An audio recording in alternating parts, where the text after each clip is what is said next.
Bom, boa tarde para todas e para todos. Nós vamos começar hoje nosso encontro do LaTeX Convida. Hoje nós temos um LaTeX bilíngue, então vai ser um LaTeX Convida e um LaTeX Invita, porque temos a presença especial do professor doutor Fabian Cláudio Flores. Ele é formado em Geografia pela Universidade Nacional de Luján, na Argentina, e onde ele também é professor universitário. Vou contar um pouquinho de quem é o Fabian para vocês, que ele é mestre em Ciências Sociais, com ênfase em História Social e doutor em Ciências Sociais e Humanas pela Universidade de Luján também. Ele é o professor de carreira do CONICET, que é o Conselho Nacional de Investigações Científicas e Técnicas da Argentina. Hoje eu estou aqui como mediador. No caso especial aqui, a gente vai ter a fala do Fabian, que vai ser em espanhol. Então, se por acaso a gente vai fazer assim, ele vai abrir, ele vai falar, e ao final da fala dele, a gente vai abrir para fazer as perguntas. Então, eu vou estar nessa mediação, caso surjam dúvidas de alguma fala dele que tenha sido em espanhol, eu posso ajudar. E também para traduzir algum trecho, alguma coisa que não tenha sido compreendido. E também, na hora de fazer a pergunta, devo fazer a pergunta em espanhol, caso ele também não precise de alguma ajuda também, tá, Fabiano? Si necesitas, yo puedo hacer alguna traducción y si caso tenga algunas dudas con las preguntas de la gente. ¿Está bien? Está muy bien. Entonces, vamos a comenzar. Bueno, primero quiero agradecer a los colegas y amigos y amigas del laboratorio de Territorio, Cultura y Representación, que a través de la invitación de Denise, nos reunimos acá para reflexionar un poco juntos, para compartir un poco cuáles son las ideas, los trabajos que estamos desarrollando, muchos además en claves bastante similares, así que agradezco profundamente esta invitación, que siempre son como lugares de mucho crecimiento, ¿no? Así que, muchas gracias por eso. Y también les quiero pedir disculpas por tener que hacer esta charla en español. Voy a tratar de hablar lo más lento posible para que podamos intercambiar de la mejor manera posible las ideas, ¿no? Así que bueno, gracias. Gracias una vez más.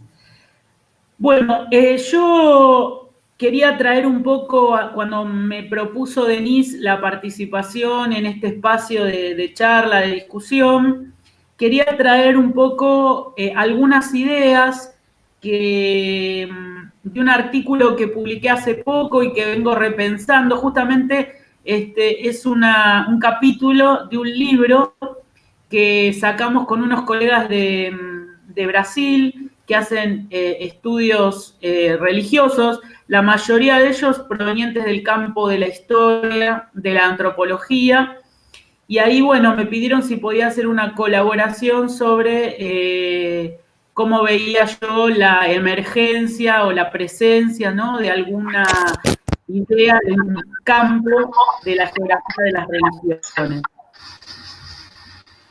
Entonces, ese artículo que yo les hice llegar a través del mail resume un poco algunas de las, digamos, de las cuestiones. Hoy no voy a volver sobre todas porque, bueno, sería muy largo hablar de los antecedentes, de pensar sobre los orígenes de una cierta geografía de las religiones, pero sí me parece importante y quizás más fructífero para nosotros discutir sobre esto de cuáles son las realidades, los temas que estamos abordando desde la geografía de las religiones, cuáles son los debates, ¿no?, que se están dando a nivel teórico, a nivel conceptual, y también cuáles son las cosas que nos faltan, cuáles son los desafíos por ahí que nos quedan para seguir construyendo lo que yo creo es, ante todo, una especie de campo muy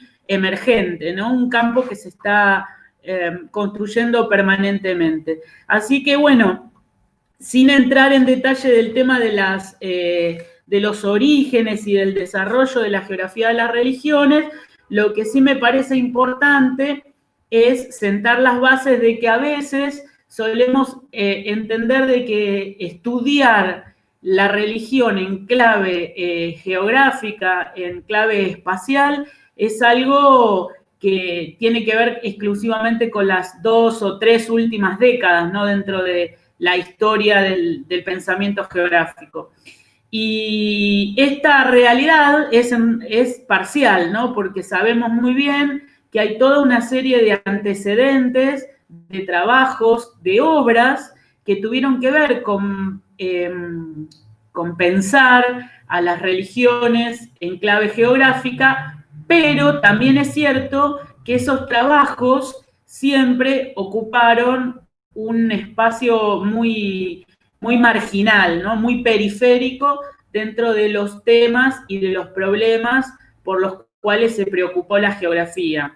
Entonces ahí sí podemos decir que recién en las 2 o 3 últimas décadas, según de qué campo estemos hablando, nos vamos a encontrar con algunas transformaciones, sobre todo transformaciones epistemológicas y transformaciones teóricas que empezaron a situar, a ubicar a la geografía dentro de lo que podríamos llamar el giro cultural y su impacto, ¿no? En el giro espacial. Creo que ahí hay un punto de inflexión, ahí hay un quiebre muy importante para ver cómo la presencia de esa New Geography, la nueva geografía cultural, impactó para que algunos campos y algunos temas que venían medio marginados o que ocupaban espacios bastante liminares comenzaran a tener mayor presencia. Y uno de estos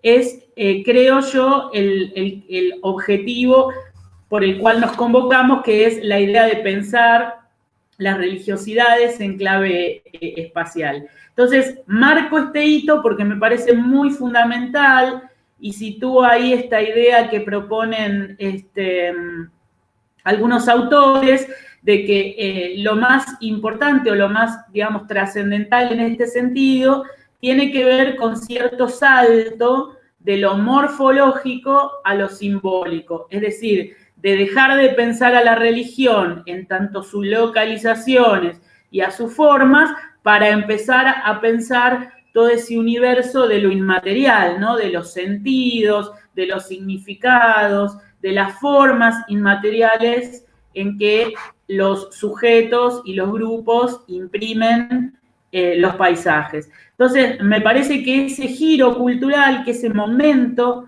en el que la geografía comienza a darle mayor importancia, introduce toda una nueva manera de ver la geografía religiosa, porque la cultura comienza a tener un protagonismo que no había tenido al menos hasta ese momento, ¿no? Y ahí, bueno, podemos pensar los aportes que vienen de varios caminos, de las geografías más vinculadas a las geografías críticas, radicales, la fenomenología, los estudios de la geografía posmoderna, y bueno, y como decía recién, la nueva geografía cultural y la relectura de algunos clásicos que yo considero son muy importantes para poder pensar esta dualidad, ¿no? Espacialidad y religiosidad, y ver cómo se vinculan, cómo se van imbricando y cómo se van relacionando.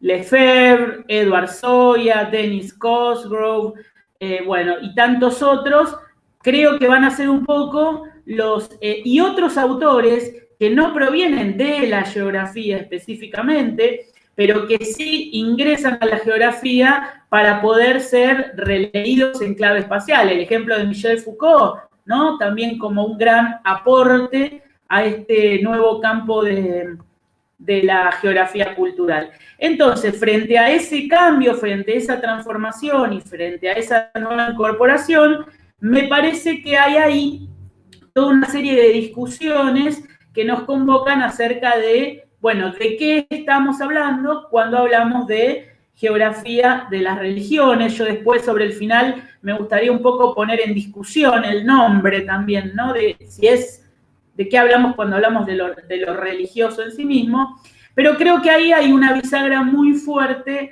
que es teórica y que va a ir acompañada también de una transformación epistemológica, ¿no? Y también metodológica, ¿no? La incorporación de nuevas herramientas para poder abordar toda esa complejidad que implica el tema. Entonces me parece que ahí aparecen una serie de demandas que requieren que las discutamos de fondo para ver cómo se construye ese campo. Me parece que un gran primer tema que yo ahí cito tiene que ver con esta cuestión de la relación entre el espacio sagrado y el espacio profano. Y esto que yo llamo, en el texto que ustedes tienen ahí, la trampa del espacio sagrado y del espacio profano. ¿Por qué? Bueno, porque en nuestra construcción de la primera geografía de las religiones, la influencia de una obra fue muy fundamental para construir estos conceptos, estos pilares, ¿no?, teóricos, que es la famosa obra de Mircea Eliade, ¿no?, Lo sagrado y lo profano, la naturaleza de la religión. De ahí un poco, ¿no?, los primeros geógrafos más vinculados a esa línea morfológica se van a agarrar para empezar a pensar esta idea de que hay un espacio sagrado y que hay un espacio profano, y que en definitiva esas categorías son categorías per se de los propios espacios, ¿no? Es decir, son particularidades que forman parte de esos espacios. Y ahí se le suma otro concepto que también va a incorporar elementos para pensar esto, que es la idea de hierofanía, ¿no? Esta categoría que también utiliza Eliade, ¿para qué? Para hablar, bueno, justamente de esa idea de hacer sagrado. Esta implicación de lo sagrado y lo profano como dos ámbitos separados que pueden ser concebidos en el proceso de sacralidad, creo que trajeron muchos problemas y que sirvieron para explicar algunos fenómenos religiosos.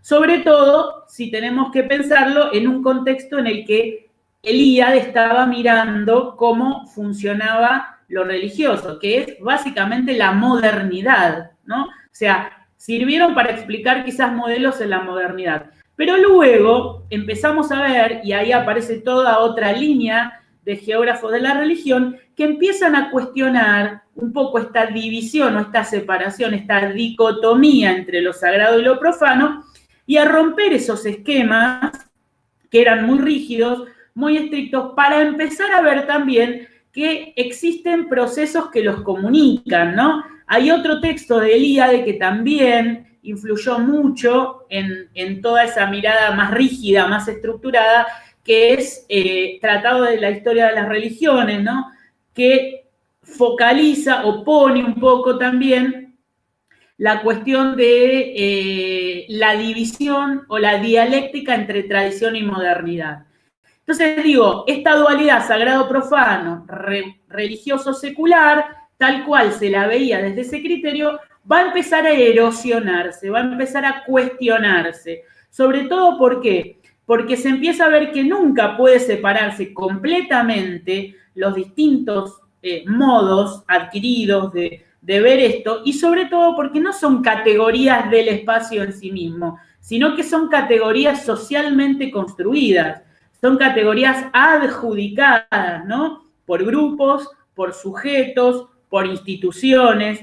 Por otro lado, también que están fuertemente atravesadas por una variable histórica, es decir, que tienen que ver con una construcción histórica que hace al ser sagrado o que determina que un lugar, que un espacio pueda ser sagrado y diferente de otro que no lo es.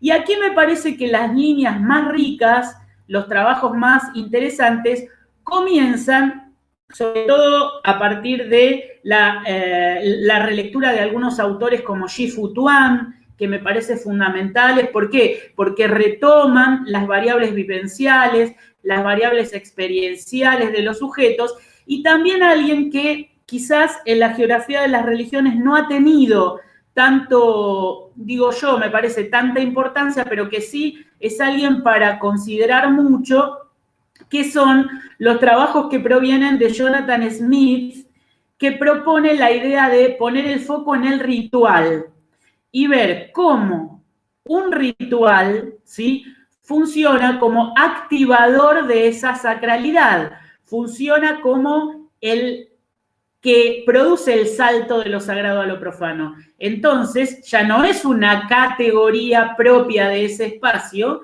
sino más bien es una categoría que se activa, que se construye y que se pone en valor a partir de un determinado ritual, ¿no? Ahí también son interesantes, por ejemplo, sumar algunos trabajos como los de Kong, ¿no?, de Lily Kong, que ella ha trabajado muchísimo sobre la cuestión de la topología de lo sagrado y de pensar esta idea de que la sacralidad puede ser una sacralidad intrínseca, pero también puede haber una sacralidad extrínseca. Es decir, la sacralidad intrínseca es la que se da en el lugar mismo, que por relaciones históricas, culturales y de poder se determinó como un lugar sagrado o como un espacio sagrado. Pero después la extrínseca es aquella que se activa y se desactiva en determinados momentos, ¿no? Y ahí si el compañero me puede poner la primera diapositiva,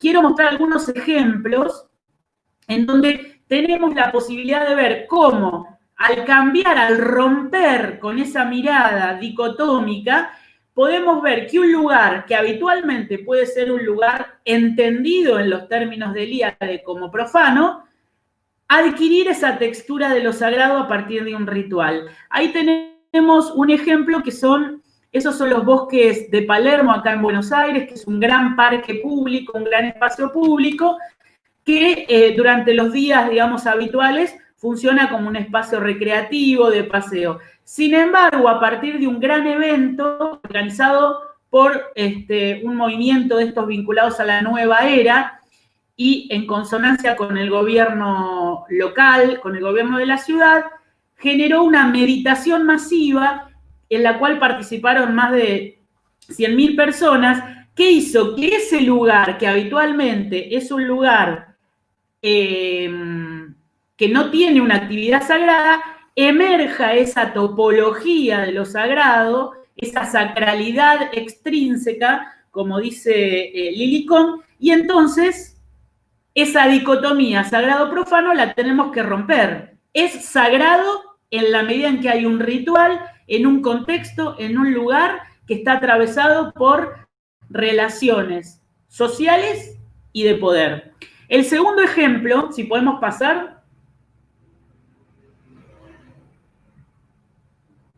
tenemos, por ejemplo, aquí otro caso muy frecuente que suele ocurrir, al menos en el caso de Argentina y de los sectores de las ciudades, ¿no?, de los barrios más populares, donde se practican religiones de matriz africana, que no existe un lugar específicamente destinado al templo. Y muchas veces las casas funcionan como el lugar donde se desarrolla el ritual. Entonces, ese lugar que habitualmente es el garage para guardar los autos, para guardar las cosas, que funciona como un espacio más de la casa, en determinados contextos de ritual, un viernes a la noche, vamos a suponer, se transforma en un espacio sagrado, ¿sí? Es decir, activa esa topología de lo sagrado y hace que entonces algo que habitualmente no lo tiene comience a adquirir esa cualidad. Por eso digo que es una cualidad dada o que es una cualidad activada la sacralidad.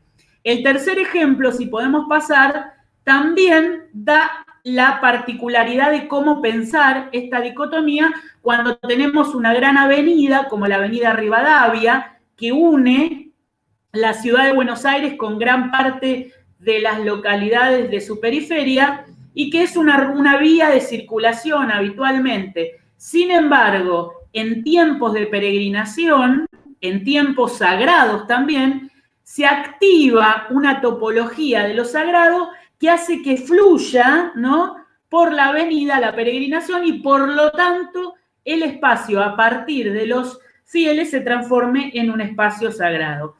Lo que quiero decir es que acá estos nuevos autores, estas nuevas perspectivas nos pueden ayudar a salir, a corrernos de esa trampa que yo llamo la trampa elidiana, la trampa de Mircea Eliade, ¿no? Salir de esa idea de que el espacio es sagrado per se y hay hierofanía o no hay hierofanía, y pensar que un espacio cualquiera, en determinados contextos y en determinados momentos, puede ser sagrado o puede ser profano, ¿sí? El próximo ejemplo que tengo es que hay algunos que habitualmente serían esa sacralidad intrínseca de la que habla Kohn, ¿no? Por ejemplo, ahí yo puse el Santo Sepulcro, ¿no?, en donde la cuestión de la sacralidad tiene que ver con que ahí ocurrió un hecho históricamente consolidado y además que hubo procesos de legitimidad para esa sacralidad, porque no es sacralidad para todos, es sacralidad para algunos, ¿no?, que entienden y que creen en los procesos que ahí se están dando, que hace que tenga más permanencia, ¿no? Es decir, esa sacralidad se mantiene en el tiempo. En otros casos, como los que vimos, la lógica es del tiempo más corto, es la lógica del escenario, ¿no? Es la lógica de lo que se activa o desactiva. Me parece entonces que si nosotros empezamos a pensar los procesos en clave de las prácticas de los sujetos, y retomamos algunas lecturas como las que mencionamos, ¿no? Lecturas como las de Eliade, releídas, ¿no? Estoy hablando, o sea, cuestionándolas y poniéndolas en discusión con los casos contemporáneos, podemos encontrar mucha más riqueza para entender de qué hablamos cuando hablamos de espacio sagrado y cuando hablamos de espacios profanos. Sobre todo porque en la contemporaneidad y en las experiencias que vamos viendo habitualmente, esto parece cada vez más conectado y parece cada vez más imbrincado. Entonces ahí está nuestro trabajo para poder encontrar marcos conceptuales, marcos teóricos que nos ayuden a poder leer la complejidad que esto trae aparejado. Y ahí, a partir de esto, creo que hay un gran tema que la geografía de las religiones tiene para pensar a partir de lo sagrado y lo profano, que es el tema de los fijos religiosos y el tema de los flujos religiosos, ¿no?, de los itinerarios. Con respecto al primer caso, creo que se nos presenta también una gran variedad o diversidad de formas que adquieren esos fijos religiosos en el espacio. Más que fijo religioso, me gustaría a partir de ahora empezar a hablar de la idea de lo sagrado y no de lo religioso. Sobre todo, ¿por qué? Porque lo religioso generalmente se remite o se circunscribe a determinadas prácticas más vinculadas a formas convencionales de vincularse justamente, ¿no?, con ese mundo de lo luminoso, como decía Otto. Yo creo que en realidad, si hablamos de sagrado, estamos sumando prácticas que escapan a las instituciones, que escapan a las religiones constituidas, pero que están muy presentes en nuestras realidades cotidianas, ¿no? Entonces, digo, me parece más interesante pensar en fijos sagrados, y por eso spoileo un poco el final. Yo creo que tenemos que hablar de geografía de lo sagrado y no de geografía de las religiones. Pero bueno, eso después lo podemos ver sobre el final.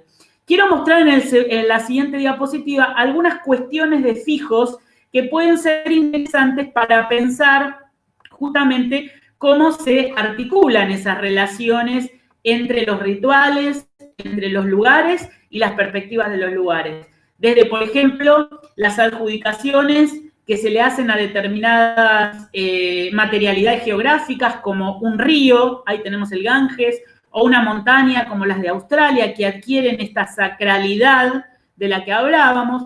También la presencia de altares que aparecen en las rutas, en los caminos, en los paisajes, la presencia de grandes catedrales, de pequeñas iglesias, pero también otros fijos religiosos que van a ir apareciendo en la medida en que empezamos a pensar que la ciudad está atravesada por todas estas cuestiones, ¿no? Y por todas estas formas. Por eso, uno de los grandes fijos que se ha estudiado mucho, sí, en las geografías de las religiones, es la ciudad en sí misma, ¿no? La ciudad religiosa. Y acá quiero citar a nuestra querida colega y maestra, la profesora Zeni Rosendahl, que fue una gran pionera, ¿no? En lo que constituyó la idea esta de pensar en hierópolis como categorías para estudiar esos fijos sagrados, esos fijos urbanos, ¿no? Esas ciudades sagradas, por otro lado, si podemos ver la siguiente diapositiva, tienen la particularidad, sobre todo, de que no solamente se circunscriben al universo de lo católico. Esta es otra cosa que también creo tenemos que empezar a repensarnos desde estas geografías.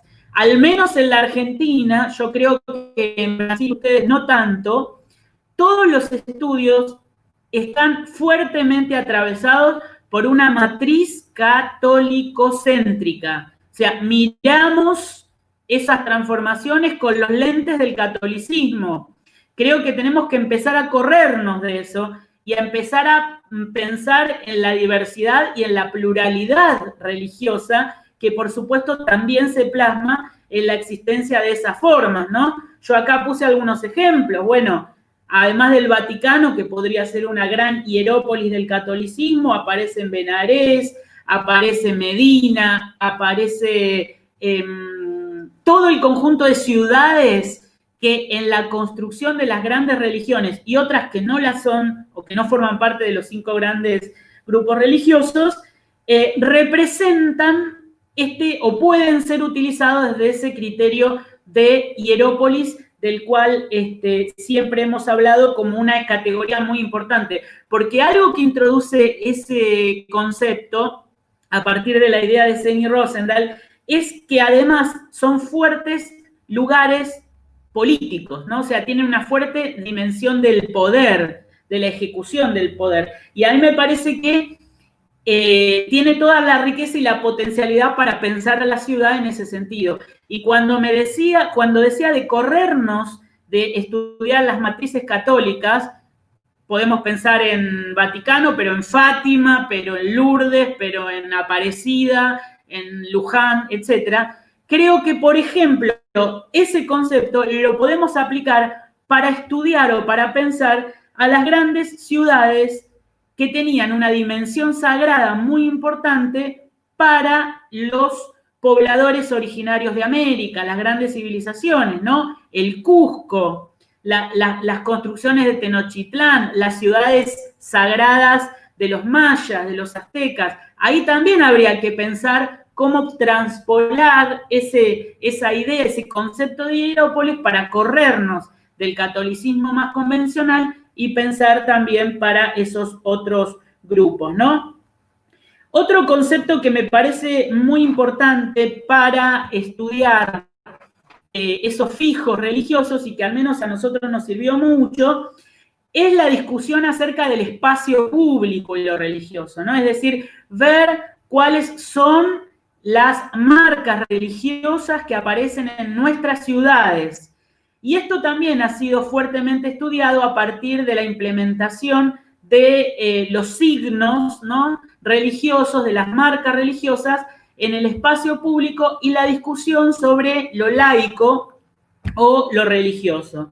Yo creo que acá, al menos en la experiencia de los trabajos que hemos hecho, hay un aporte muy interesante que podemos retomar de toda la nueva geografía cultural francesa, especialmente los trabajos de Raffestein sobre la semiósfera, la idea de que el espacio público, ¿no?, está semiotizado, está marcado, ¿no?, y que hay que conocer los códigos para poder decodificar todos esos símbolos. Fundamental, creo, también los trabajos de Bonmezón sobre los geosímbolos, ¿no?, la idea de que algunos geosímbolos pueden ser geosímbolos religiosos en la medida en que expresan identidad y en la medida en que materializan relaciones de poder.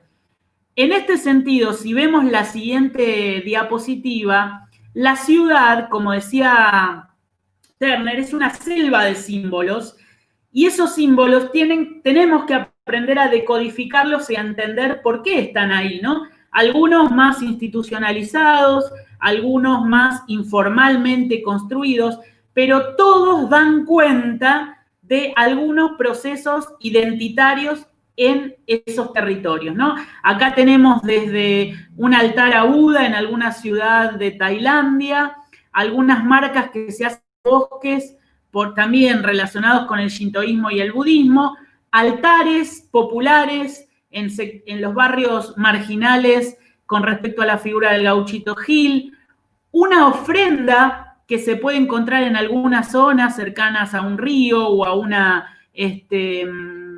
un bosque, y altares más institucionales como las famosas ermitas. Todos en sí mismos creo que los podemos pensar como fuertes geosímbolos religiosos en la medida que están expresando marcas de identidad. Creo yo que hay lo importante, y desde nuestra mirada como geógrafos y geógrafas, tenemos que poner el peso en el dónde. ¿Dónde aparece, no? O sea, ¿por qué un río? ¿Por qué un lago? Y ver todo ese universo de materialidades, todo ese universo de sentidos al que aludía Rafestán, para poder saber por qué ese fijo aparece en ese lugar, qué sentidos, qué disputas por el espacio público se están dando, a quién está destinado esto, ¿no? Pero creo que introduce y nos trae otra vez al debate que hablábamos al comienzo del encuentro. Ahí hay algo que sacraliza el lugar y hay algo que activa esa topología de lo sagrado. Bueno, creo que ahí es en donde tenemos que poner la mirada y tratar de ver cómo eso se vincula con el entorno más amplio, ¿no? El otro tema, bueno, y algo importante que quiero rescatar de estudiar estos fijos es que tenemos que empezar a mirar y a prestarle atención, inclusive a aquellos que consideramos que son muy insignificantes, porque atrás de todo esto, digamos, podemos encontrarnos con toda una lectura mucho más compleja del espacio y de las disputas que puede haber por ese espacio público. Entonces no hay que achicarse o no hay que asustarse por considerar que algo no es trascendente. Al contrario, creo que a través de esas pequeñas cosas podemos ampliar esa imaginación geográfica que proponía Edward Soya y mirar con profundidad qué nos está diciendo, qué está pasando ahí. El otro tema que considero también relevante, además de estos fijos religiosos, es el tema de los flujos, de la movilidad, ¿no? En este sentido, creo que también hemos tenido un avance muy interesante, o estamos teniendo, porque todas estas cosas las estamos discutiendo juntos y juntas. La tradición de la geografía de las religiones había puesto el foco en las peregrinaciones, ¿no? La peregrinación como el modelo exclusivo para pensar la movilidad religiosa y sobre todo también muy arraigado a los estudios del catolicismo y muy arraigado, entiendo también, a la cuestión del modelo canónico que representaba la peregrinación a Santiago de Compostela, que ha sido la más estudiada, no sé la cantidad de trabajos que hay hecho sobre esto, ¿no? Por otro lado, también, este tipo de estudios más descriptivos, que se sostenían más en las cuestiones economicistas de la peregrinación, por un lado, retomaban esa tradición, esa trampa elidiana de que había sagrado y profano como ámbitos separados, Y por el otro lado se situaba mucho en la idea de mirar el perfil del peregrino, es decir, en mirar qué motivaciones llevaban a estas personas a desplazarse a esos lugares y sobre todo el perfil socioeconómico, ¿no? El impacto que podían provocar en los lugares a los que llegaban. Había como una lectura muy mecánica, diría yo, de pensar a la movilidad religiosa como exclusivamente peregrina. Creo que, bueno, debemos un poco repensar todas estas cosas. Algunos estudios ya lo están haciendo. Acá tenemos algunos colegas y amigos que estudian peregrinaciones y que han empezado a proponer modelos distintos, ¿no? Si pasamos a la siguiente diapositiva, nos vamos a encontrar con ejemplos y con paisajes peregrinos muy diversos, muy diferentes, ¿no? Entonces es muy importante romper, insisto, con esa rigidez y empezar a mirar otras cosas dentro de esta movilidad religiosa. Podemos poner la siguiente. Ahí está. Tenemos la presencia de la fiesta en el medio de esa movilidad religiosa, ¿no? La cuestión de la fiesta, la cuestión del ritual, qué lugar ocupa el ritual en el modelo peregrino que estamos mirando. El cruce turismo-peregrinación, que habitualmente se los miraba como dos cosas separadas, ¿no? Hay muchos estudios que hablan del peregrino versus el turista. Bueno, hoy sabemos que eso no solamente no es así, sino que hay una complementariedad y hay una lógica que hace que se puedan mixturar y que el sujeto, según la práctica que está desarrollando, puede ser una cosa o puede ser la otra, o puede ser las dos, ¿no? Ahí otra vez volver a la necesidad del análisis contextual del fenómeno. Otra cuestión que me parece muy importante para empezar a mirar es la regulación que hay de esas peregrinaciones, de esas movilidades. Y cuando hablo de regulación me refiero, por ejemplo, a cómo opera el Estado en todo esto, cómo operan los grupos religiosos, ¿no? También la necesidad de correrse y empezar a mirar peregrinaciones y movilidades que están por fuera de la lógica católica e inclusive que suman, ¿no?, bordes muy difusos que creo que son los más interesantes, que son los más ricos. Entonces, este nuevo abordaje que yo creo, que propongo, al cual me parece que es interesante sumarse, implica romper y cambiar algunos paradigmas que ya estaban muy establecidos. La primera es una vuelta a la experiencia individual y subjetiva e intersubjetiva, ¿no? Mirar las representaciones, por ejemplo, ¿no? Toda esa línea que propone, que ya lo había traído un poco los trabajos de Collin y Kreiner sobre peregrinaciones, ¿no? Mirar la experiencia interna de ese sujeto, y ahí nos vamos a encontrar entonces con que hay multiplicidad de motivaciones y con que hay multiplicidad de experiencias. En un trabajo que hemos hecho durante mucho tiempo con algunos compañeros y compañeras del grupo de investigación sobre la peregrinación juvenil a Luján, a la ciudad de Luján en Argentina, que es la más numerosa, en la peregrinación esa se desplazan alrededor de 1 millón, 1,5 millones de personas. Una particularidad que tiene es que los sujetos que se desplazan lo hacen por múltiples motivaciones. Los que van para agradecer a la Virgen, los que van a pedir a la Virgen, pero hay otros que van para acompañar al grupo de amigos, es decir, que lo hacen como una práctica social, ¿no?, para participar de su entorno inmediato, e inclusive hay otros que lo hacen para entrenarse físicamente y ni siquiera ahí aparece la dimensión religiosa como central. Entonces digo, al mirar esa experiencia, al mirar esas motivaciones, nos vamos a encontrar con la diversidad y vamos a poder pensar que la peregrinación, más que un fenómeno religioso, la tenemos que pensar como un fenómeno cultural que suma a lo religioso, pero que no es exclusivamente religioso. Y acá entonces me parece que en lugar de hablar de peregrinaciones, sería más interesante hablar de movilidad, ¿sí?, de movilidad sagrada o movilidad religiosa, como lo querramos ver según el caso, ¿no? Romper con esa idea de turista peregrino. No, pueden ser las dos cosas, como decía recién, y sumar nuevos temas para estudiar a las peregrinaciones, para estudiar a esa movilidad religiosa que pueden enriquecer mucho los estudios. No solo mirar la cuestión económica, no solo mirar la cuestión simbólica, sino también el entramado que hay atrás de toda movilidad religiosa y empezar a ver, insisto, la diversidad, ¿no? Si pasamos a la siguiente diapositiva, ahí nos vamos a encontrar con cuestiones que me parecen muy interesantes para poder pensar cómo la idea de movilidad religiosa se puede ampliar para incorporar, por ejemplo, aquellas personas que hacen viajes sagrados, viajes de transformación interna, que van a determinados lugares a hacer prácticas chamánicas, ¿no? A hacer rituales que le van a provocar una transformación, que van a hacer prácticas de la toma de la ayahuasca o que van a hacer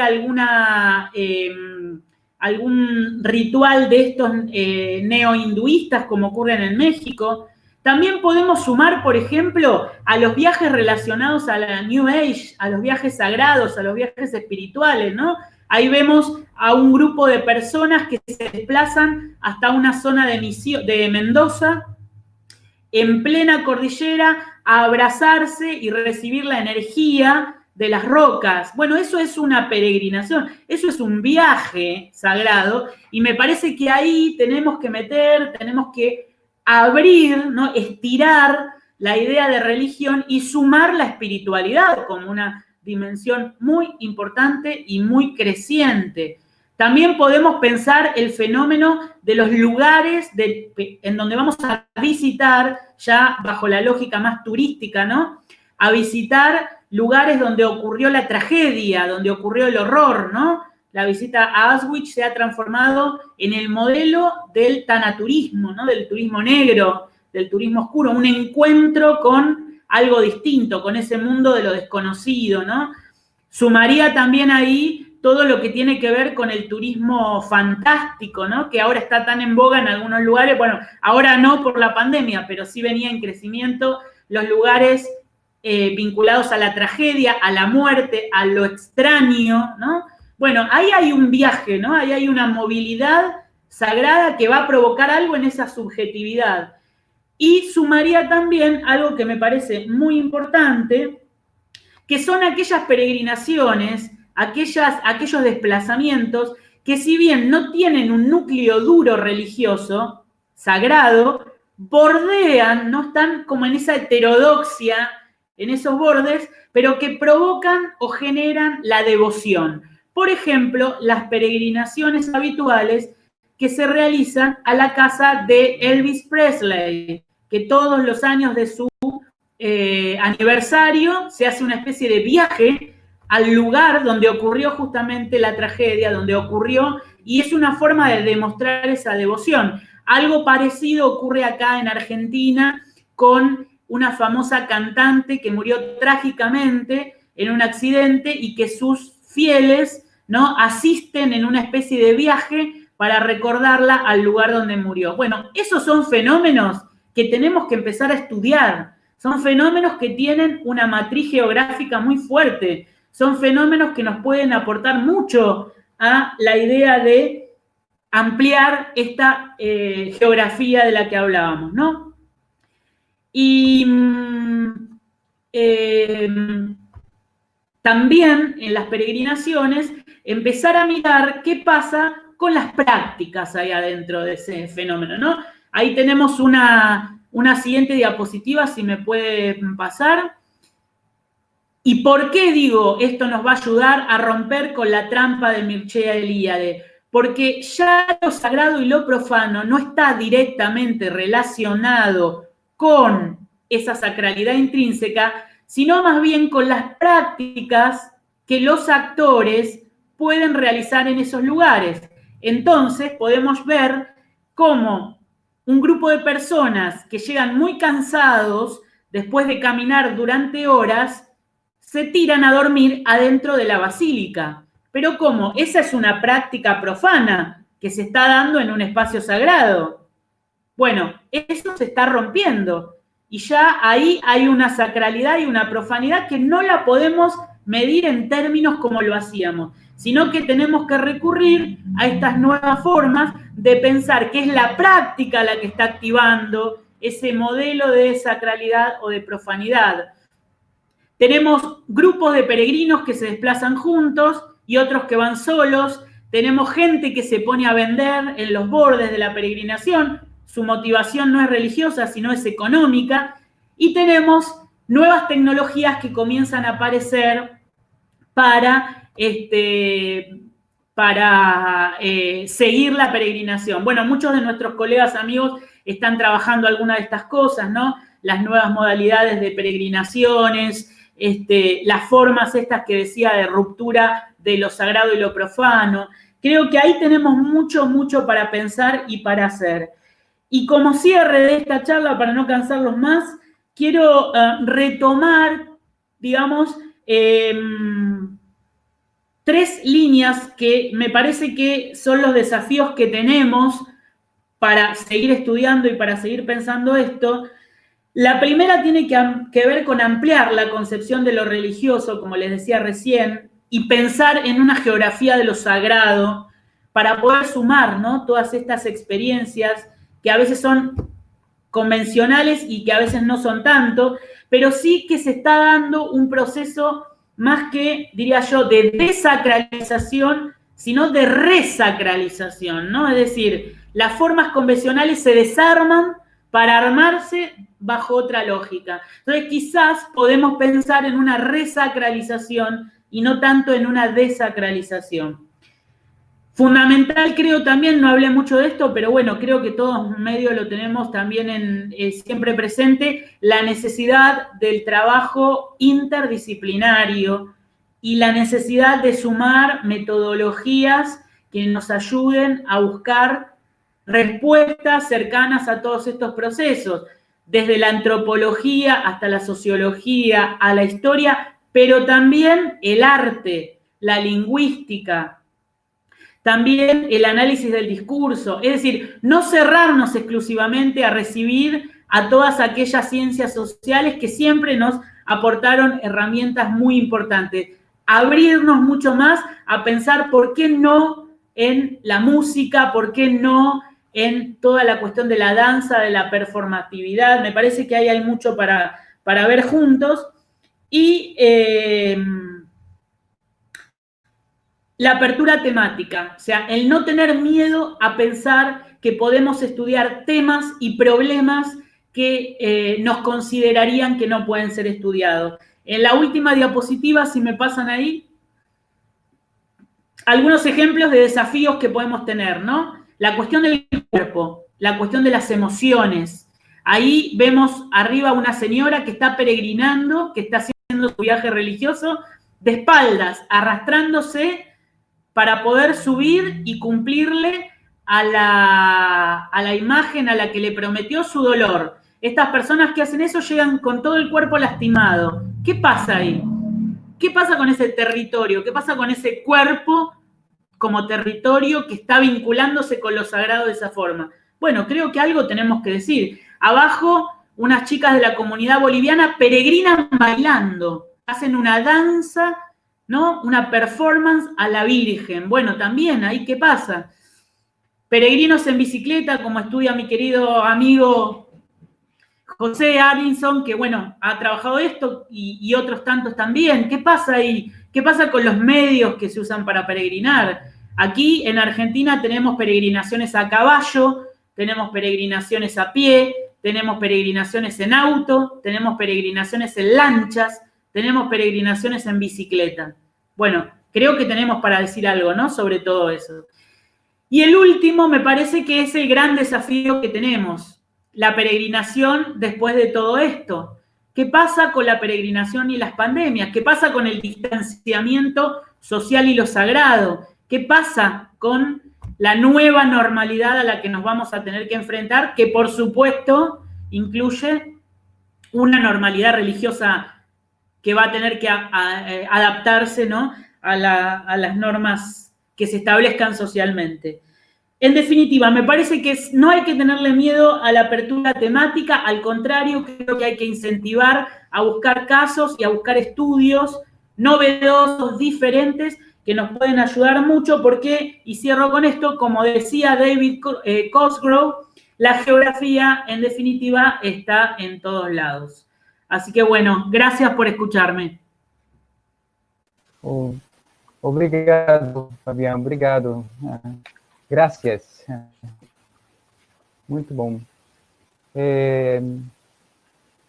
Bom, então, deixa eu abrir aqui. Muito obrigado, Fabiano. Muito... Graças, Cadu. Agora que a gente, depois de toda a sua fala, a gente pode começar a abrir para as perguntas. Acredito que a gente tem aí um espaço aí para trazer as perguntas. A gente podia fazer as inscrições aqui pelo chat.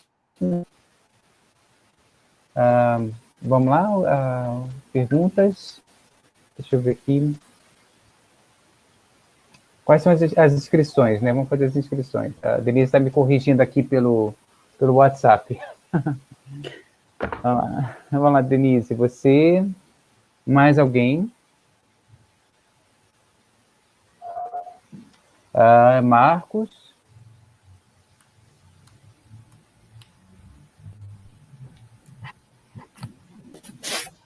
Então tá, Denise, deixa você falar. Tá, Posso. Espera um pouquinho, Denise. Alguém ficou com alguma dúvida de alguma questão, alguma palavra? Tem uma palavra que eu acho bem curiosa, para não ser um falso cognato, assim, é a palavra trampa. Então, que é uma palavra que ela pode criar uma trampa, que é criar uma armadilha. Então, é legal de a gente saber que trampa é armadilha, assim, que não pode ser um truque, né? Bom, mas só isso, só. Então, vamos lá, Denise, pode fazer essa pergunta. Depois o Marcos faz e aí o Fabiano pode responder as duas juntos, né? Bom, obrigada, Fabiano, mais uma vez. E, na verdade, eu tenho 3 questões que eu queria...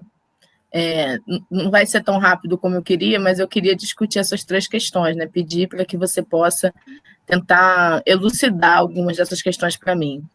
Uma delas é que durante o seu texto, né, você cita Eliade e também faz uma outra citação sobre uma sociedade no mundo desacralizado, né? Essa ideia de um mundo que não é mais tão sacralizado como antes. E eu queria saber se você pensa de fato, né, desta forma, né, que a sociedade hoje ela é uma sociedade desacralizada. E por que você pensa dessa forma, né? Isso é uma primeira pergunta. A minha outra questão é uma pergunta que fizeram, inclusive, numa live onde o Jefferson e a professora Zeni estavam apresentando sobre o fim do Covid-19, né, o fim do coronavírus, se haveria ou não mudanças religiosas, né, no sentido desse uso do espaço religioso, né?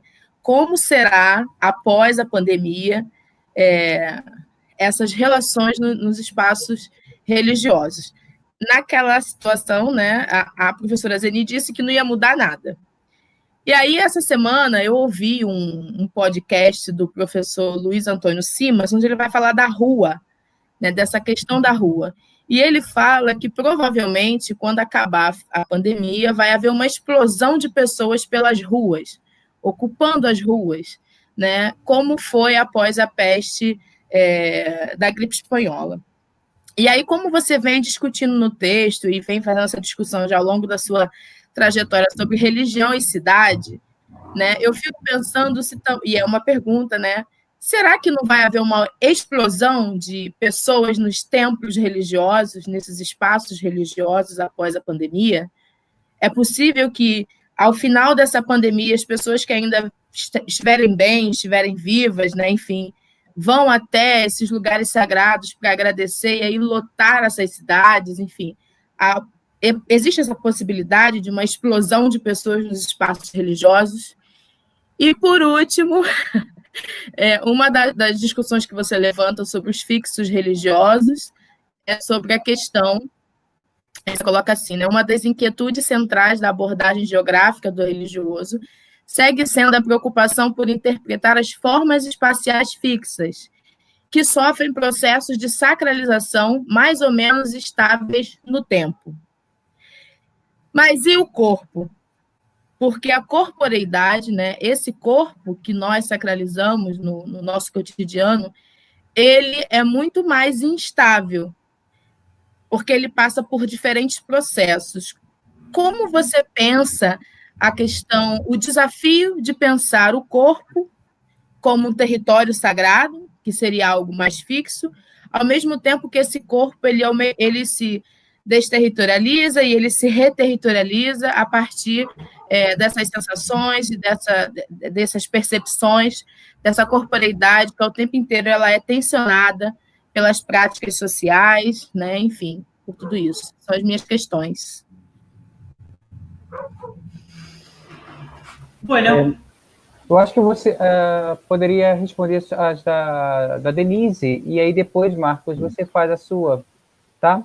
Pode ser assim? Perfeito. A Denise fechou um bloco, né? Ela mandou 3 perguntas. Perfeito. Esse é o bloco Denise. O bloco da Denise. Por favor, bueno. Fabián, contigo a palabra.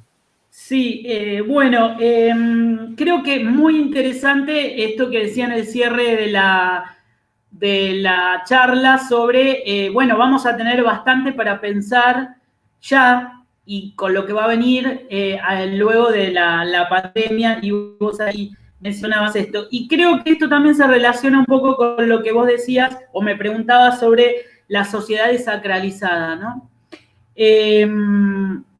Bueno, en principio lo que te diría es que me parece que frente a todas estas teorías que hacían referencia a que, digamos, de la secularización permanente, ¿no? Que iba a ir haciendo que cada vez la religión tuviera menos importancia en la vida de las personas. Bueno, lejos de eso, yo lo que creo es que justamente lo que hay es, como decíamos ahí, un proceso de resacralización. En realidad, la sociedad no se ha desacralizado, al menos deberíamos, digo, hablando en términos muy generales, ¿no?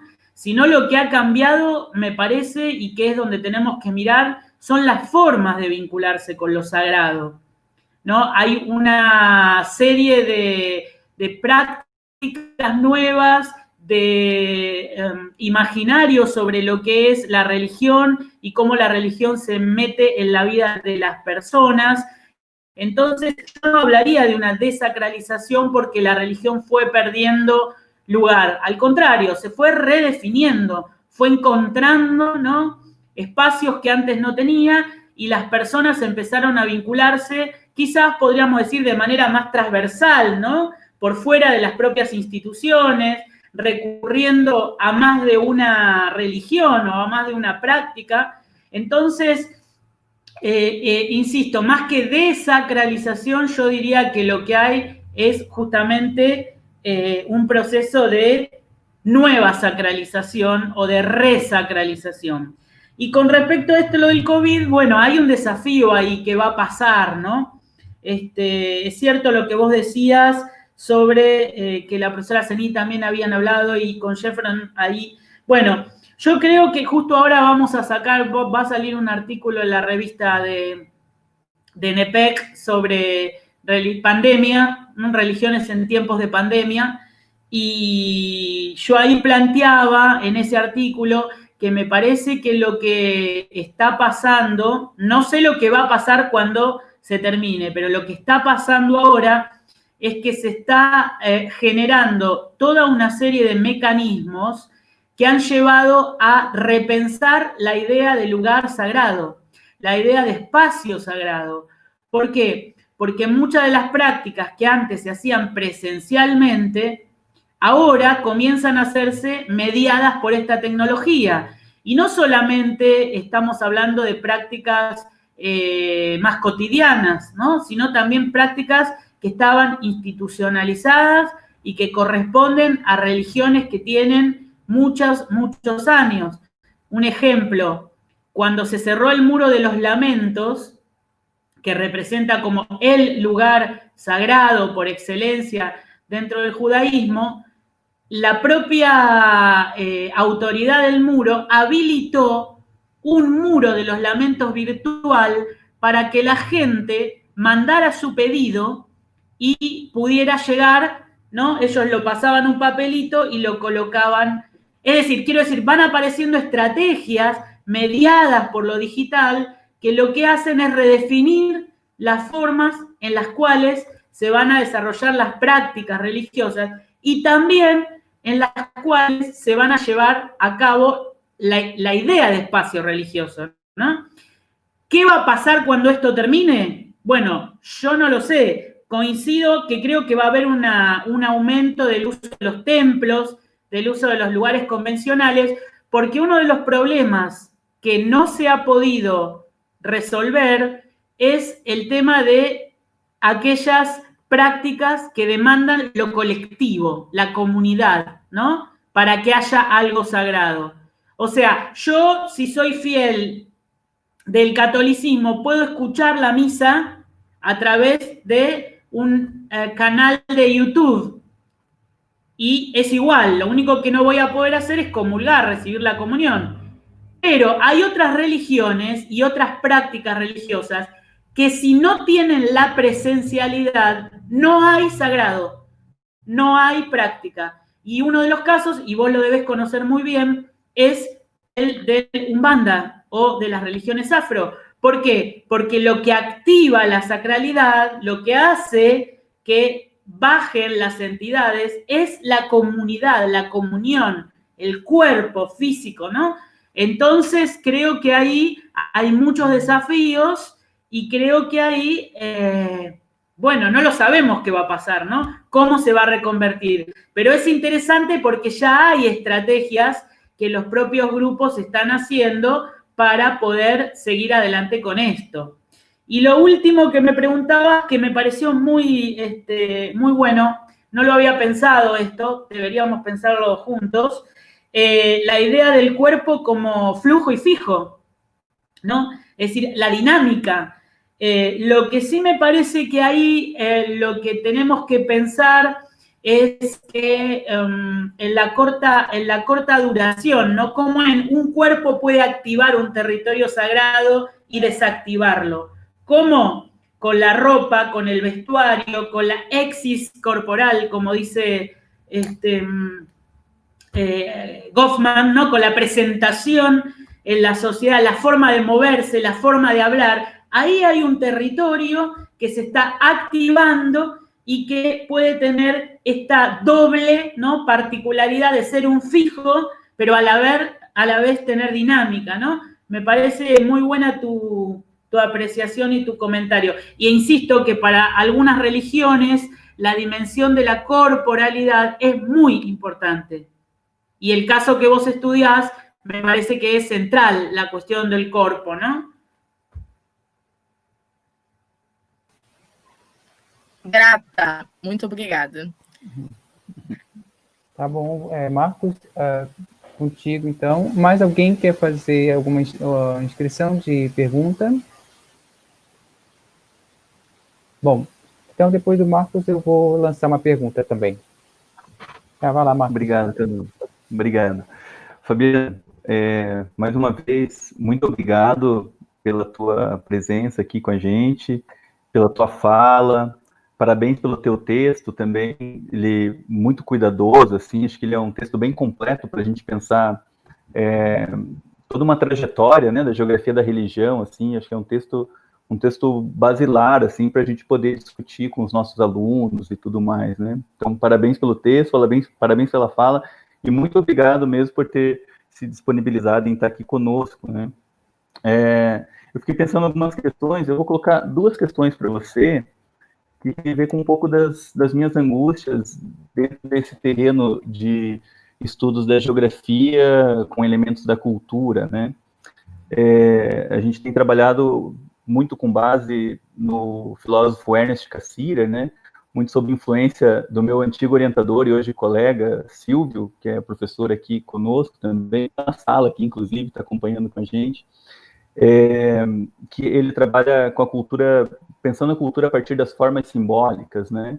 Então, arte, mito, religião e tudo mais. E quando eu pego esse pensamento e tento trazer para tentar entender as espacialidades no cotidiano, a gente começa a enxergar, e acho que isso você fez muito bem, quando você traz no teu texto, né, a crítica posta ao pensamento do Eliade, né, do Mircea Eliade,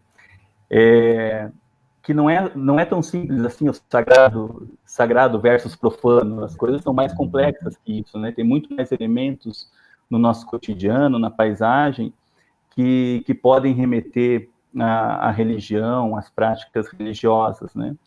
Então, o que eu fiquei pensando, e que tem muito a ver com uma parte da tua fala que você diz, a importância da volta às experiências individuais, subjetivas e intersubjetivas. Que aí é uma busca de compreensão dos processos identitários que nos levam, inevitavelmente, à busca de compreensão do outro. Quem que é esse outro, né? Quem que é essa pessoa que vai para uma peregrinação, mas quem que é essa pessoa também no seu cotidiano, no seu dia a dia, né, que sai da sua casa, vai para o trabalho, volta para casa, vai estudar, e como que nesse percurso ela expressa também, de alguma forma, a sua religiosidade. E aí tem várias nuances, assim, são detalhes mesmo que muitas vezes nos escapam por não conhecer esse outro. E aí eu queria que você falasse um pouquinho para a gente como que vocês têm, quais metodologias que vocês têm utilizado, né, que você sugere para a compreensão da religiosidade desse outro, dessa pessoa que está nesse universo banal, mas que, ainda assim, dentro do seu cotidiano, em diferentes momentos, ela também vai exercer a sua religiosidade, né? Achei interessante também que você propõe a ideia de uma geografia do sagrado, né? E eu acho que isso tem muito a ver com o que você apresenta, que você trouxe no final da tua apresentação, que você trouxe elementos que não eram mais a religião em si, né? Então, quando você apresenta a casa do Elvis, Auschwitz, e as peregrinações para esses lugares, e é algo que sempre os próprios alunos nos questionam, né?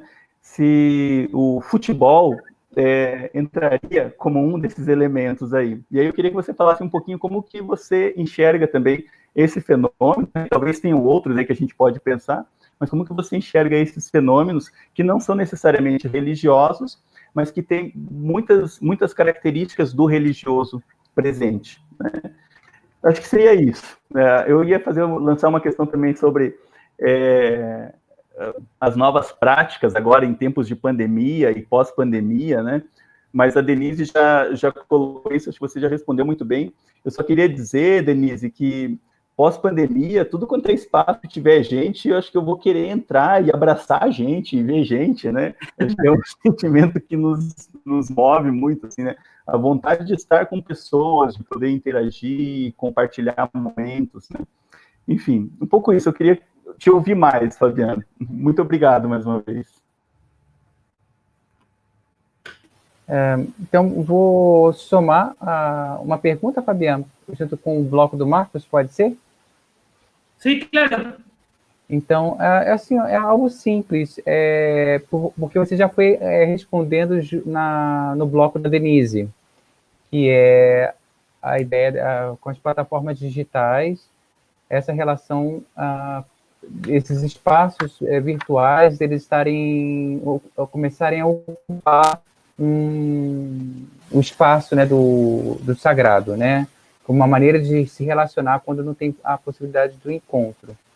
E aí, pensando durante esse momento agora pandêmico, né, o quanto, como você vê a possibilidade de ressacralização, né, de ressacralizar o espaço doméstico. Tá? Porque eu fiquei pensando nisso nas plataformas online. Outro dia eu recebi aqui pelo meu e-mail consultas de Umbanda via plataforma, né? Eu achei até bem curioso, eu não acessei, mas eu fiquei pensando nisso. Aí você fala do Muro das Lamentações, por exemplo, que as pessoas podem mandar. E então eu queria, mas ao mesmo tempo, sem a plataforma digital, como é que você vê, então, nesse sentido, a ressacralização do espaço doméstico diante de tanta convivência e de tanto habitar a casa, né? Porque durante esse período, algumas pessoas ficaram quase o tempo inteiro em casa. Outras não, tiveram que sair para trabalhar e outras simplesmente não cumpriram as medidas, né? Simplesmente não se importaram. Mas quem está tendo essa experiência de tanto tempo dentro de casa, como é que você vê isso? Eu posso complementar rapidamente essa sua questão, Cadu? Rapidamente. Pode. Já está complementando. É porque quando você fala da questão da ressacralização, né, ou de uma sacralização do espaço doméstico, me veio uma questão que eu não perguntei, porque eu já tinha feito 3 perguntas, mas agora eu vou complementar. Aqui no Brasil, com esse processo de pandemia, esses últimos 3 meses, Fabiana, tem sido uma enxurrada de modificações e ressignificações nas casas de candomblé e de umbanda. Sim. Né? O que vem acontecido aqui no Brasil? Jogos de búzios que eram necessariamente presenciais estão sendo feitos à distância. Jogo de Ifá, que é mais complexo ainda, também tem sido feito à distância. Né? Cartas, e às vezes até jogo de búzios online, onde o pai de santo ele abre o jogo e cada um pode fazer uma pergunta ali pela live do Facebook. Né? Ainda não vi rituais acontecerem e sendo transmitidos online, isso eu não vi. Mas esses outros processos, esses outros elementos, né, que são muito presentes no cotidiano dos terreiros e tal, têm sido feito dessa forma. E aí eu fico pensando nessa tal ressignificação, né, e dessa sacralização do espaço doméstico. Por quê? Porque agora você não precisa ir até o terreiro para tomar um banho de erva. A mãe de santo te passa as ervas, você compra e toma em casa. Né? Ela te ensina como fazer isso em casa, porque é uma coisa mais simples. Então, você pode fazer, arriar uma canjica para Oxalá, você pode arriar em casa. Aí você coloca num lugar específico e tal, acende uma vela. Então, essas coisas que, em tese, seriam necessárias ir até um lugar, né? Esse espaço sagrado, ele é feito... A casa passa a ser o espaço sagrado. E não necessariamente a casa inteira, mas um espaço que você separa e especifica para o sagrado. Né? E aí você precisa se sacralizar para poder também estar ali, né? E fazer isso. E eu fico pensando também se isso não ajuda de alguma forma, no caso do sujeito, né? Desse corpo sujeito, ele também a ter um pouco mais de responsabilidade sobre esse sagrado. Porque antes toda a responsabilidade ficava nas mãos dessas lideranças. E agora, quando você pode fazer algo em casa, você também assume uma postura e precisa ter uma responsabilidade com esse sagrado. Eu queria saber o que você pensa sobre essas estratégias que têm acontecido aqui no Brasil.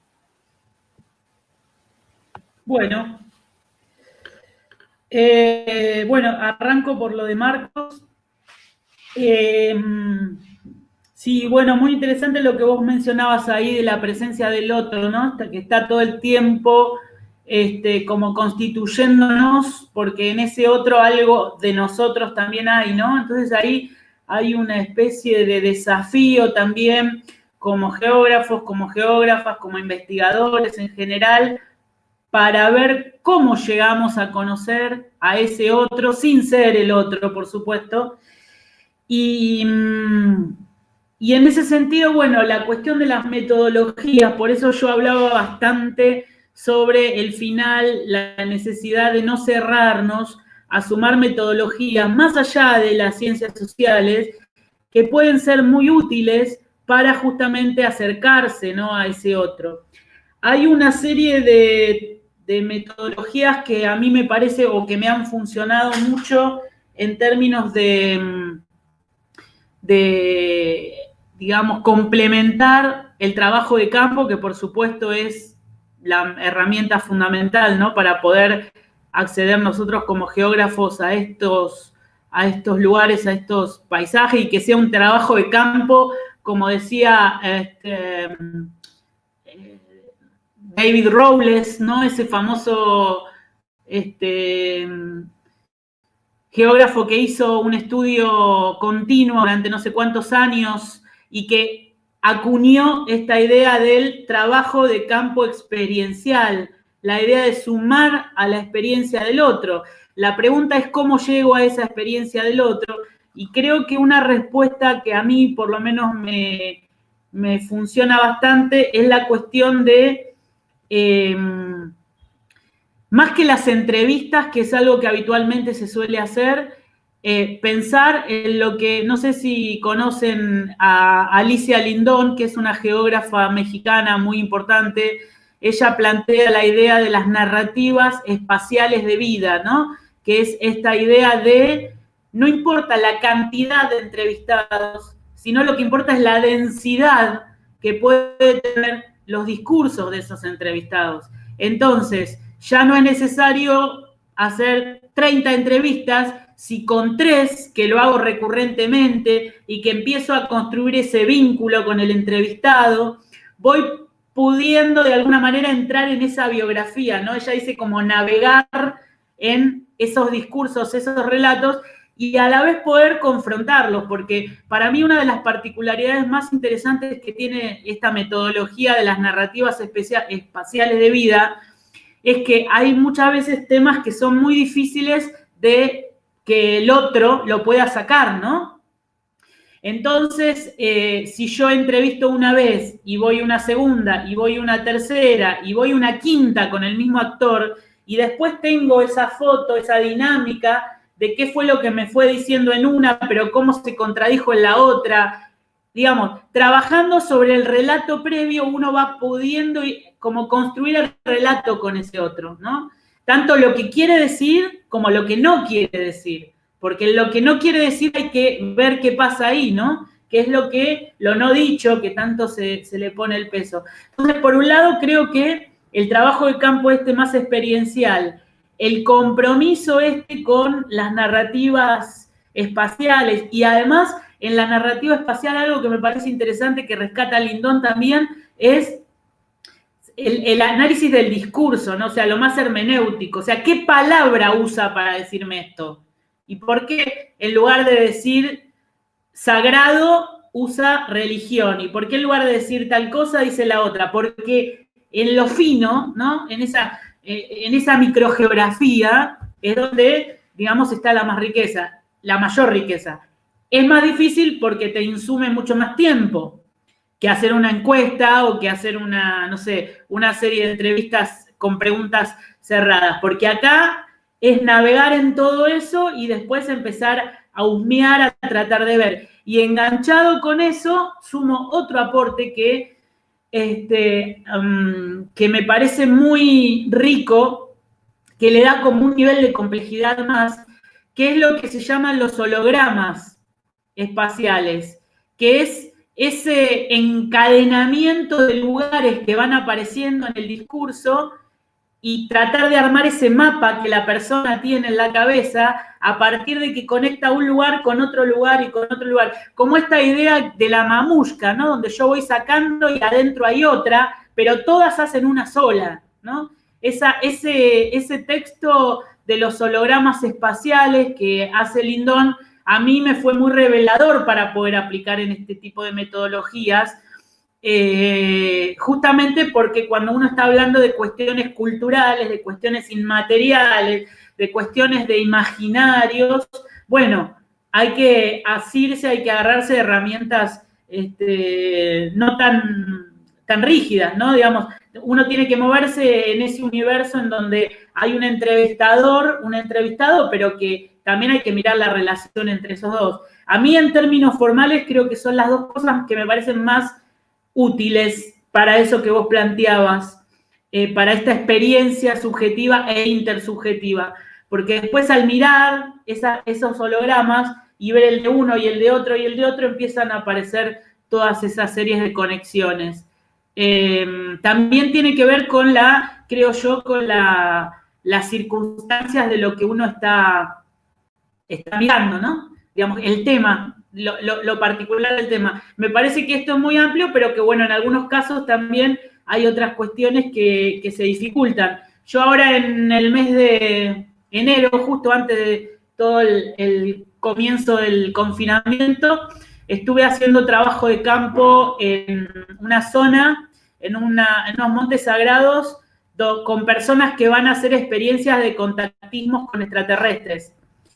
Y bueno, ahí la cosa, digamos, de lo metodológico era mucho más difícil porque primero yo fui a formar parte del grupo, entonces estaba por un lado como consumidor de eso y por el otro lado también mirando e investigando eso. Entonces, digo, hubo una experiencia más etnográfica en donde, digamos, yo narro mi propia experiencia con el fenómeno y mi propia experiencia con esos otros, ¿no? Ahí en el fenómeno, pero las entrevistas, ahí no hubo entrevistas, digamos, hubo como un trabajo más vinculado justamente a lo experiencial propio, ¿no? Después vendrá otra instancia de entrevista a partir de los contactos, pero no era el lugar para hacer las entrevistas, ni era el momento para hacer las entrevistas, porque no lo ameritaba, digo, el ritual, lo que pasaba ahí, lo que estábamos haciendo ahí, ¿no? Entonces también creo que cada uno va a ir ajustando de acuerdo a qué estás mirando, ¿no? Qué fenómeno estás mirando. Lo del fútbol, totalmente de acuerdo, y no solamente lo del fútbol, creo que tiene una dimensión sagrada muy importante y tiene la dinámica y la lógica esta que vos decías de la comunitas, ¿no? De la idea de la comunión, sino también en muchos recitales de rock se vive esto, sobre todo con devotos de determinadas bandas, ¿no? Aquí hay un fenómeno muy común que ahora ya no se hace, pero que hasta hace 2 o 3 años se había hecho, de una banda que ha sido como un ícono y que solamente realiza recitales cada muchos años. Entonces congrega a miles, cientos de miles de personas y se genera lo que ellos llaman la misa. Porque lo que pasa ahí tiene como una textura sagrada, una dimensión sagrada, hay rituales, hay... Entonces, tanto el fútbol como los espectáculos de este tipo me parece que pueden ser claramente leídos en esta clave cultural con eso que hablábamos de ahí de lo sagrado, ¿no? Y hay algunos que han hablado para estos casos de peregrinaciones laicas o peregrinaciones seculares, ¿no? Porque no serían exclusivamente religiosas, pero generan todo el fenómeno muy parecido. Hay algún trabajo que alguna vez leí sobre Woodstock, de cuando se hizo el Festival de Woodstock, como un primer ejemplo de este modelo de peregrinación o de, ¿no? De lo sagrado. Bueno, Casio Novo, mi amigo, también trabaja mucho sobre las fiestas electrónicas para pensar esta dimensión sagrada, ¿no? Y esos bordes son los más ricos, me parece. Claramente ahí hay mucho para que miremos. Después tenía, bueno, lo que dijo Cadu, me parece que sí, ahí está el gran tema de debate, me parece. El espacio doméstico. Pero yo diría una cosa también acá con esto, que tendríamos que pensar que ¿por qué el espacio doméstico no sería sagrado y solo sería sagrado en este contexto? Si en muchas casas ya lo sagrado estaba formando parte del espacio doméstico, ¿no? Yo creo que tenemos, a veces, me parece, miramos mucho desde lo institucional y hay un montón de fenómenos que se nos escapan, ¿no? Que exceden a lo institucional y que ocurren en el ámbito de lo doméstico como prácticas que son sagradas y que están, digo, que forman parte de la cotidianeidad de las personas. O sea, diría, no es algo extraordinario lo que pasa, sino es algo ordinario. Pasa todos los días. Lo que pasa que ocurre con diferentes... En el mundo evangélico popular, por lo menos en Argentina, en el mundo evangélico popular, el milagro ocurre todo el día en tu casa, ¿sí? No te alcanza para comprar y empezás a pedirle a Cristo y algo pasa, pero viene un vecino y te trae algo, es leído en clave del milagro, de lo sagrado. Entonces, no es algo atípico, no es algo que ocurre. Digo, para esos sectores y para esos lugares, la casa siempre, lo doméstico siempre está embebido de sacralidad. Lo que sí me parece que ahora pasa con este fenómeno en particular es que se suma toda una serie de actores que antes no participaban de esas lógicas, ¿sí? Y que ahora sí lo están haciendo. Por eso yo en este artículo que les decía que va a salir en Espacio y Cultura, hablo al final de que la casa es como el nuevo templo, ¿no? Pero es como el nuevo templo para resolver estas cuestiones. No significa que sería algo totalmente novedoso, sino lo que sí creo es que se empieza a masificar como un fenómeno que se introduce en grupos y en sectores que antes no lo hacían. Y con algo que dijo Cadu también, insisto, y medio lo encadeno con lo de Denise, hay una investigadora que se llama Heidi Campbell, que trabaja el tema de las iglesias virtuales. O sea, ella trabaja exclusivamente todo el conjunto de iglesias que nunca tuvieron presencialidad, ¿sí? O sea, que existen solamente en la red. Los fieles nunca se vieron cara a cara, cuerpo a cuerpo. Y hay muchas y en todas las religiones. Tanto desde el hinduismo hasta, sobre todo, son muy frecuentes en el mundo protestante, ¿no? Especialmente en el evangelismo. Y lo que ella dice es que ahí ellos construyen un concepto de comunidad virtual. O sea, habría comunidad. ¿Por qué hay comunidad virtual? Porque no conocen otra comunidad. Entonces ahí tienen resuelto todo, el rito, toda la cuestión de la presencia. No, como no hay presencialidad, y esas iglesias, ¿sí?, son las que más rápido se adaptaron justamente a esto. Primero, ¿por qué? Porque ya tenían todo el soporte material para poder hacerlo. Digo, tenían páginas, tenían YouTube, tenían sus usuarios, estaban conectados, etcétera. Y segundo, porque era una lógica, una dinámica más que ya conocían, digamos, ¿no? Y estudia, y me parece que es interesante, porque ella replantea, a partir de esa idea de que hay comunidad, como hay comunidad, hay espacio virtual sagrado. ¿Por qué? Porque hay rituales, hay un concepto muy interesante que ella usa, que es los rituales online y los rituales offline. O sea, hay rituales cuando vos estás conectado, estamos viendo una misa juntos, formamos la comunidad virtual, pero hay otro ritual que puede ser que yo le pida a un santo en un momento solo, ¿no? Por mi propia cuenta. Entonces, esos rituales online y esos rituales offline activan sacralidad, que es una sacralidad virtual también, ¿no? Digo, para pensar hablando de fenómenos novedosos y cosas que nos pueden estar pasando. Y, Denise, el caso, yo la verdad no conozco mucho del caso de las regiones, de las religiones, ni del Umbanda ni del Candomblé, pero sí estuve hablando con varios líderes para sacar este artículo de pandemia.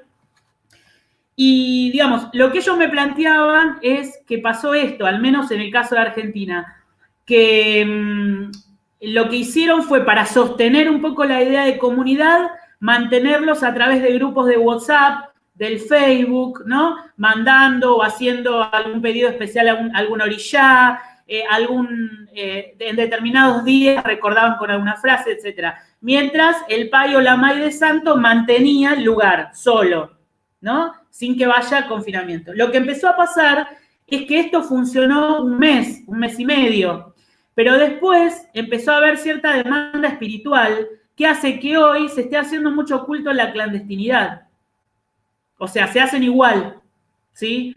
Sin respetar normas, sin confinamiento, sin nada, por la propia demanda. Eso es lo que me decían el panorama de los fieles. Y que ellos no solamente no hacen, sino que no aceptan de que haya culto, digamos, que no haya reunión a través de la red, lo digital. Porque lo que dicen es que el espacio sagrado lo activa el grupo y los objetos con los que intervienen los orillá. O sea, tiene que haber bebida, tiene que haber comida, si no, no hay. Es otra cosa, digamos, ¿no? Ese es el panorama de lo que pude rastrear para el caso argentino, pero ya nosotros llevamos 100 y pico de días de confinamiento, entonces empezaron a hacer igualmente las celebraciones en la ilegalidad, digamos, ¿no? Sobre todo en los sectores, digamos, más, en los barrios más populares, en lugares así. Ese es un poco el panorama argentino. Supongo que en Brasil debe ser mucho más diverso porque la presencia también de los grupos son mayores, ¿no? Pero bueno, un poco por ahí venía la cosa. Y lo de la casa también pensaba, digo, lo que pasó con todo esto, con el espacio doméstico, es que el escritorio pasó a ser el lugar donde comes, pero también es el altar, ¿no? Entonces se reapropia un poco y ahí vemos cómo no hay sagrado y no hay profano de por sí mismo, sino que según la práctica y el sentido que le atribuya, puede ser una mesa o puede ser un altar, puedo estar sentado en una silla escribiendo o puedo estar desarrollando una práctica y entender a todo esto como sagrado, ¿no? Me parece. Bueno, no sé si quedó más o menos aí. Sim, sim. Obrigado, sim. Obrigado pela sua exposição. Tem mais duas perguntas do Alex e do Cássio. Vamos fazer então essa última rodada, então? Mais alguém quer fazer alguma inscrição? Aí a gente aproveita. Senão, a gente finaliza com essas duas. Alex e Cássio. Então, vamos lá. Então, tem o Gil também. Tá. Vamos lá. Vamos lá, então, Alex, pode começar você. Isso. Obrigado pela tua exposição. Obrigado, Fabiano, pela tua exposição, obrigado pelo teu tempo. Eu tenho, junto com o Silvio, estudado maçonaria e sou maçom. E até então, até o advindo da pandemia, sempre teve o conceito de que nós não poderíamos nos reunir ou fazer os nossos rituais fora da loja, do templo, por conta dos protocolos de espacialidade, do ponto de vista até geográfico dentro da loja, e das questões ligadas justamente a fazê-los dentro de um ambiente sagrado, consagrado, etc. E nós passamos a fazer as nossas reuniões online. Não uma reunião transmitida online, mas feita numa sala como essa que estamos agora. Não se segue o protocolo administrativo, se faz a reunião, enfim. Nós não chegamos a fazer iniciação ainda, mas a grande loja está estudando uma maneira de nós termos um rito virtual para podermos continuar trabalhando, né? Enfim, nós temos uma certa meta de iniciações por semestre, enfim, que a grande loja gostaria de manter. Isso tem a ver, inclusive, não sejamos hipócritas, tem a ver também com faturamento. Quanto mais irmãos, mais dinheiro temos. E para a sobrevivência da organização, das lojas principalmente, isso é importante. Embora todos paguemos mensalidade e tudo mais, mas de qualquer forma, as reuniões estão sendo feitas online. A minha pergunta em relação a isso, e depois eu tenho uma outra sobre rito para complementar, é a seguinte: uma vez que as nossas práticas religiosas são baseadas no simbólico e nas representações, o que nos impede de simplesmente fazê-las, mesmo que virtualmente ou mentalmente, uma vez que são simbólicas e representacionais, né?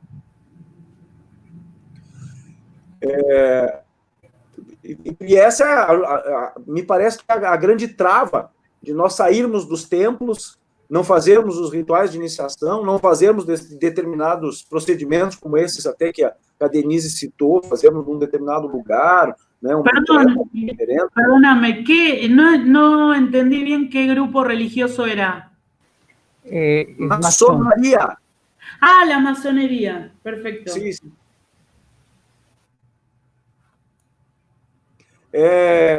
E o segundo ponto é o seguinte, tem a ver com isso também. As gerações Y e Z têm uma relação com o tempo, com a pressa, com velocidade, com profundidade, diferentes das gerações mais antigas.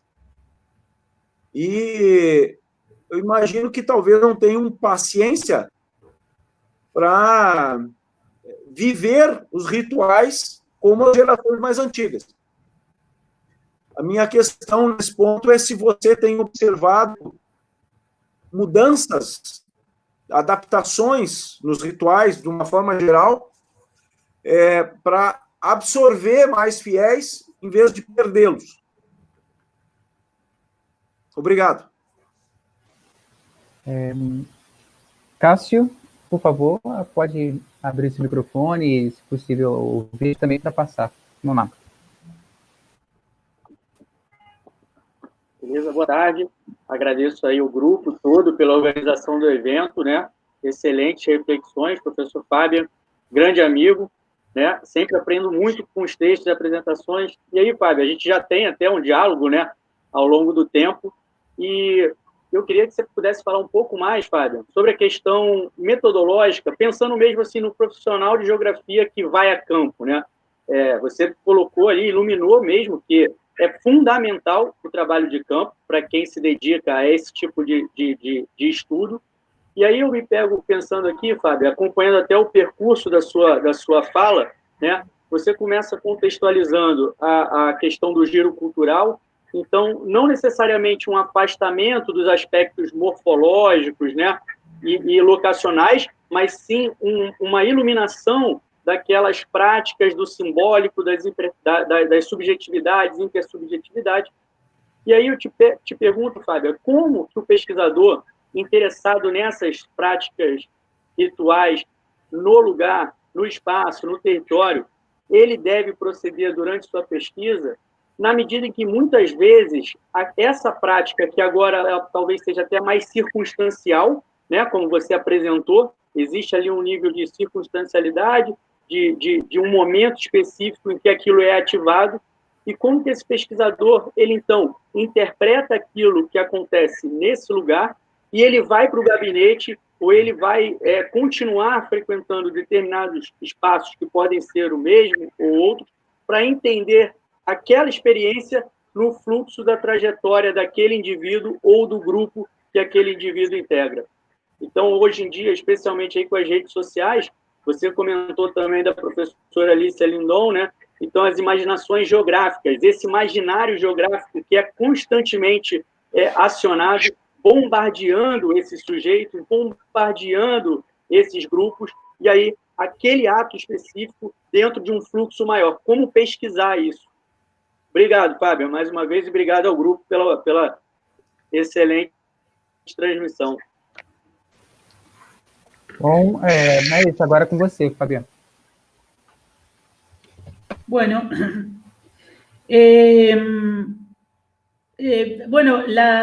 con respecto al tema de la masonería, la verdad no conozco mucho, me parece interesantísimo siempre a raíz de todo lo que haya construido, ¿no? Como parte de lo que es y de los mitos que se han construido a través de eso. Pero sí, más allá de lo que me mencionabas vos, de este tipo de actividades que desarrollan y en la continuidad de la virtualidad o no, yo creo que, y engancho con lo que decías de los tiempos, ¿no? De tener que, de alguna manera, vivir los rituales con más tiempo. Lo que me parece que se puede ver, o sí hay que tener en cuenta, considerar, es que en la mayor parte de los grupos, cualquiera sea el grupo religioso del que estemos hablando, o cualquiera sea la práctica, porque no necesariamente puede formar parte de un grupo, lo que hay es hacia adentro, primero, una cuestión que es la voz hegemónica, ¿no? O sea, lo que dice que hay que hacer. Quiero decir, por más de que no tenga una estructura jerárquica, ¿no? Hay ciertas normas. Por ejemplo, doy un ejemplo. La autoridad máxima del Islam, que es el que controla en Arabia Saudita, la Meca, dijo que no había que celebrar el Ramadán presencialmente y traspasar el ritual a la virtualidad. ¿Qué pasó? Una gran parte de los fieles, bueno, optaron por hacer caso y buscaron las estrategias de, bueno, la alimentación, el ritual, como corresponde. Pero hubo otros que no lo hicieron y que continuaron yendo a las mezquitas. Como las mezquitas estaban cerradas, se reunían en las puertas de la mezquita o se juntaban a orar en alguna plaza, como pasó en Beirut, que inclusive en Beirut hasta llevaron las mesas a la plaza para comer todos juntos y seguir con el ritual del Ramadán que no les dejaban hacer. Lo que quiero decir es que una cosa es lo que establece la jerarquía, el discurso, ¿no?, que establece la jerarquía, y después están las acciones que los fieles despliegan con respecto a eso. Si lo aceptan o lo adaptan o lo rechazan y continúan con el ritual. Entonces lo que me parece que es mucho más complejo de pensar de que podemos trasladar mecánicamente algo que la gente o que los fieles hacían habitualmente en la presencialidad a la virtualidad. Quizás para algunos grupos esto es más fácil, pero quizás para otros se vuelve complejo e inclusive no solamente se vuelve complejo, sino que los propios devotos, los propios practicantes dicen, no, yo no voy a hacer caso a lo que me dice, porque yo voy a hacer caso a Dios, que es el único que tiene esta posibilidad.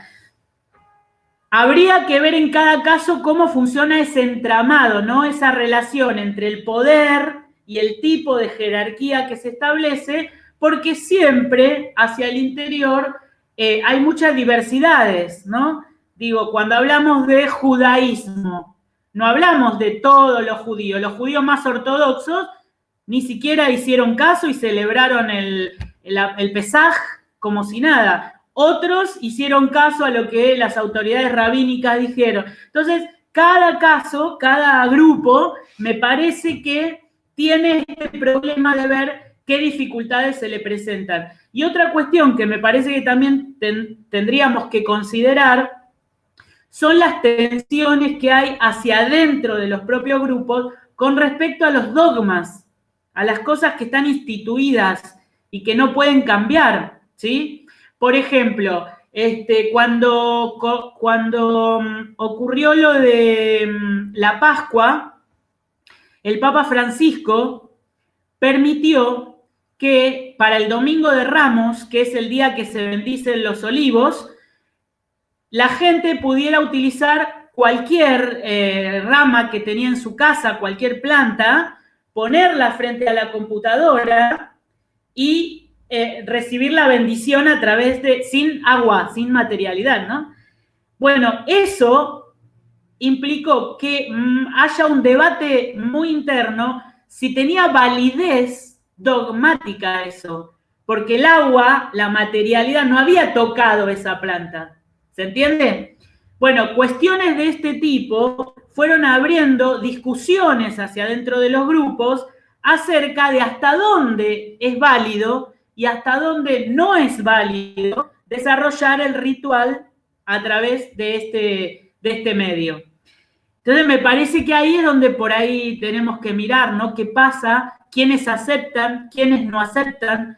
¿Qué dificultades se presentan? Otro caso muy de conflicto muy fuerte fue que cuando empezó el confinamiento en Israel, el muro de los lamentos, sacaron todos los pedidos y lo desinfectaron para el COVID por las manos que tocaban. Eso generó un gran debate si un lugar tan sagrado al judaísmo podía ser intervenido con un químico, con una sustancia profana, ¿no? Bueno, tensiones de ese tipo, digo, son las que nos interesan ver porque cuestionan el concepto de lugar sagrado, ¿no? ¿Qué pasa con esos espacios sagrados?